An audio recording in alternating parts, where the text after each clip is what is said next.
بروقت مکمل کرنے میں سنجیدہ ہے۔ پاکستان کی سول ایویشن اتھارٹی CAA کے ڈائریکٹر جنرل DG نے ایک مبینہ خط میں کہا ہے کہ اتھارٹی کے جاری کیے گئے کسی بھی پائلٹ کا لائسنس جعلی نہیں ہے۔ اس معاملے کو ذرائع ابلاغ اور سوشل میڈیا پر غلط انداز میں پیش کیا گیا۔ سول ایویشن اتھارٹی کے سیکرٹری اور DG حسن ناصر جامی کا عمان کی ایویشن اتھارٹی کے ڈائریکٹر جنرل مبارک صالح الگیلانی کے نام لکھا گیا ایک خط سامنے آیا ہے، جس میں حسن ناصر جامی کا کہنا ہے کہ سول ایویشن اتھارٹی کے جاری کردہ تمام لائسنس درست ہیں۔ خط میں پاکستان سول ایویشن اتھارٹی کے ہوابازی کے حوالے سے کہا گیا ہے کہ حفاظتی اقدامات کے بارے میں آگاہ کیا گیا ہے۔ پاکستان کے وفاقی وزیر برائے ہوابازی غلام سرور خان کے جون کے آخر میں پارلیمان میں پائلٹس کے جعلی لائسنسوں کے بعد کئی ممالک میں پاکستانی پائلٹس کو پروازیں آپریٹ کرنے سے روک دیا گیا تھا۔ حسن ناصر جامی کے مطابق پاکستان کی ایویشن اتھارٹی میں اصلاحاتی عمل کا سلسلہ جاری ہے۔ مسافروں اور فضائی حفاظتی اقدامات کے لیے چند پائلٹوں کے لائسنسوں کی تصدیق کے لیے نوٹس لیا گیا ہے۔ ان کے بقول فوری طور پر پائلٹوں کے لائسنسوں کی فرانزک اسکروٹنی کی گئی ہے۔ پائلٹس کا کہنا ہے کہ ہمارا موقف درست تھا کہ تحقیقات کے بعد بات کی جاتی۔ PIA پائلٹس ایسوسی ایشن کے سیکرٹری جنرل عمران ناریرجو نے وائس آف امریکہ سے بات کرتے ہوئے کہا کہ اپوزیشن وزیر کے غیر ذمہ دارانہ بیان نے ایئر لائن کو خطرے میں ڈال دیا اور اس کے اعتبار پر سوال اٹھائے گئے۔ پائلٹ ایسوسی ایشن نے مطالبہ کیا کہ وزیر غلام سرور خان کو استعفی دے دینا چاہیے، جنہوں نے پارلیمنٹ میں ایسا غیر ذمہ دارانہ بیان دیا۔ سپریم کورٹ میں سینئر صحافی مطیع اللہ جان کے خلاف توہین عدالت کے از خود نوٹس کیس کی سماعت کے بعد انہیں نوٹس جاری کر دیا گیا ہے۔ مطیع اللہ جان کی طرف سے جسٹس قاضی فائز عیسیٰ کیس کے فیصلے کے بعد کی جانے والی ٹویٹ پر اسلام آباد ہائی کورٹ نے ایک وکیل کی طرف سے دی گئی درخواست کو یہ کہہ کر مسترد کر دیا کہ سپریم کورٹ کے معزز جج صاحبان کی ساکھ کسی شک و شبہ سے پاک ہے۔ سوشل میڈیا پیغامات پر توہین عدالت کی کارروائی ہوئی تو درخواستوں کا سیلاب آ جائے گا۔ سوشل میڈیا پر مطیع اللہ جان کے حق اور مخالفت میں ٹویٹس دیکھنے میں آ رہے ہیں۔ ملک کے سب سے بڑے شہر کراچی میں گرمی کے موسم میں لوڈ شیڈنگ کے بڑھتے ہوئے دورانیے نے شہریوں کو شدید مشکلات سے دوچار کر دیا ہے۔ شہر کو بجلی فراہم کرنے والے ادارے کے الیکٹرک نے اعتراف اور افسوس کا اظہار کرتے ہوئے کہا ہے کہ شہر میں لوڈ شیڈنگ جاری ہے، جس کی وجہ طلب میں اضافہ ہے، جس سے آئندہ چند سالوں میں مختلف منصوبوں پر عمل کر کے پورا کیا جا سکے گا۔ ادھر دوسری جانب وفاقی کابینہ کراچی میں بجلی کی قیمتوں میں اضافہ کرنے یا نہ کرنے کا فیصلہ آج توانائی کمیٹی کے اجلاس میں کرے گی۔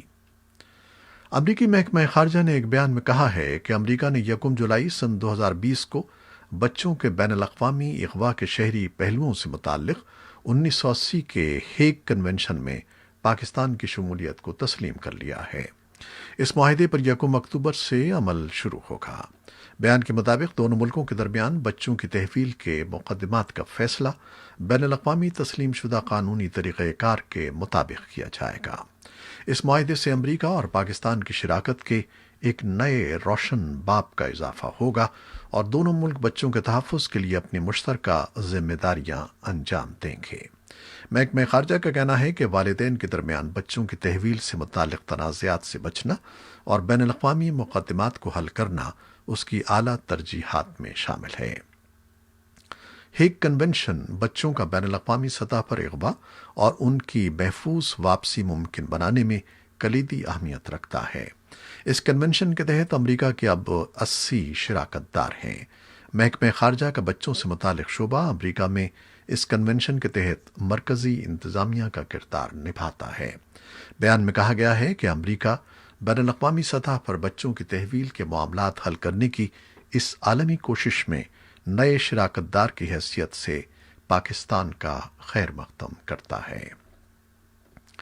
افغانستان کے قائم مقام وزیر خارجہ حنیف اتمار نے کہا ہے کہ افغان حکومت نے طالبان کے کل 5000 قیدیوں میں سے 600 قیدیوں کو اس لیے رہا نہیں کیا ہے کیونکہ بعض ممالک کو ان کی رہائی کے حوالے سے تحفظات ہیں۔ تاہم انہوں نے کہا کہ افغان حکومت امریکہ طالبان سمجھوتے کی روح سے طالبان کے 5,000 قیدیوں کو رہا کرنے کے لیے تیار ہے، بشرطے کہ طالبان بقیہ قیدیوں کی متبادل فہرست فراہم کرتے ہیں۔ انہوں نے ایک نیوز کانفرنس کے دوران کہا کہ دنیا کے متعدد ممالک افغانستان پر دباؤ ڈال رہے ہیں کہ مذکورہ 600 طالبان قیدیوں میں سے کچھ کو رہا نہ کیا جائے، کیونکہ ان قیدیوں نے ان ممالک کے شہریوں کو قتل کیا تھا۔ طالبان کا اصرار ہے کہ معاہدے کے تحت تمام کے تمام 5,000 قیدیوں کو رہا کیا جائے۔ حنیف اتمار نے مزید کہا کہ دنیا کے درجن بھر ممالک نے انٹرا افغان مذاکرات کی میزبانی کی پیشکش کی ہے، تاہم انہوں نے کہا کہ ابتدائی اجلاس قطر میں ہوگا۔ چین کے ساتھ کشیدگی کے باوجود امریکہ نے کورونا وائرس کے باعث وطن واپس بلائے گئے مزید 100 سفارتکاروں اور ان کے اہل خانہ کو دوبارہ چین بھیج دیا ہے۔ خبر رساں ادارے رائٹرز کے مطابق واشنگٹن ڈی سی کے قریب واقع ڈیلس ایئرپورٹ سے خصوصی چارٹر طیارہ بدھ کو جنوبی کوریا کے دارالحکومت سول کے لیے روانہ ہوا تھا، جہاں سے انہیں طبی سہولیات سے آراستہ طیارے کے ذریعے چین کے شہر گوانگژو بھیجا گیا۔ امریکہ نے فروری میں کورونا وبا کے باعث چین کے مختلف شہروں میں تعینات اپنے 1,200 کے لگ بھگ سفارتی عملے کو واپس بلوا لیا تھا۔ رپورٹس کے مطابق امریکہ چین کے ساتھ ناکام تجارتی مذاکرات اور ہانگ کانگ سے متعلق اس کی متنازعہ قانون سازی کے باوجود اپنا تمام سفارتی عملہ چین میں تعینات کرنا چاہتا ہے۔ امریکی حکام کا کہنا ہے کہ آنے والے دنوں میں مزید خصوصی پروازوں کے ذریعے باقی ماندہ سفارتی عملے کو بھی چین بھجوایا جائے گا۔ یمن کے شمالی صوبے الجوف میں بدھ کے روز ہونے والے فضائی حملوں میں کم از کم 7 افراد ہلاک ہو گئے ہیں۔ تاہم علاقے کے مقامی شہریوں اور حوثی باغیوں کے عہدیدار سے ملنے والی اطلاعات کے مطابق ہلاکتوں کی تعداد 9 ہے۔ حوثی باغیوں کے ایک ترجمان نے بتایا ہے کہ سعودی قیادت والے اتحاد نے تازہ کارروائی میں الجوف صوبے میں ایک رہائشی علاقے کو اپنے فضائی حملے کا نشانہ بنایا۔ چند روز قبل اتحاد نے شمال مغربی علاقے حجہ کو نشانہ بنایا تھا۔ دنیا کی کئی نامور شخصیات کے ٹویٹر اکاؤنٹس بدھ کی شام ہیک ہوئے ہیں، جن میں امریکہ کے سابق نائب صدر جو بائیڈن، ارب پتی بل گیٹس اور ریپر کین ویسٹ سمیت دیگر شامل ہیں۔ امریکہ کے سابق صدر براک اوباما، ٹیسلا کے ارب پتی سربراہ ایلن مسک، امیزون کے بانی چیف بوزورگ کے علاوہ اوبر اور ایپ کے کارپوریٹ اکاؤنٹس بھی ہیک ہوئے ہیں، جن کے ذریعے ہیکرز نے بٹن کوائن خریدنے کا پیغام بھیجا تھا۔ فوری طور پر معاملے کی واضح وجوہ کا پتہ نہیں لگ سکا، لیکن ایسا لگتا ہے کہ یہ معاملہ کسی ایک اکاؤنٹ یا ایک سروس تک محدود نہیں ہے۔ اس کی وجہ سے شیئر مارکیٹ کاروبار بند ہونے پر ٹویٹر کے حصص میں تقریباً 4% کی کمی واقع ہو چکی ہے۔ ایک ای میل میں ٹویٹر نے بتایا ہے کہ معاملے پر غور کیا جا رہا ہے اور جلد ہی اس پر تفصیلی بیان جاری کیا جائے گا۔ قطر نے فیفا ورلڈ کپ سن 2022 کے شیڈول کا اعلان کر دیا ہے، جس کے مطابق ایونٹ کا آغاز 21 نومبر کو جبکہ فائنل 18 دسمبر کو کھیلا جائے گا۔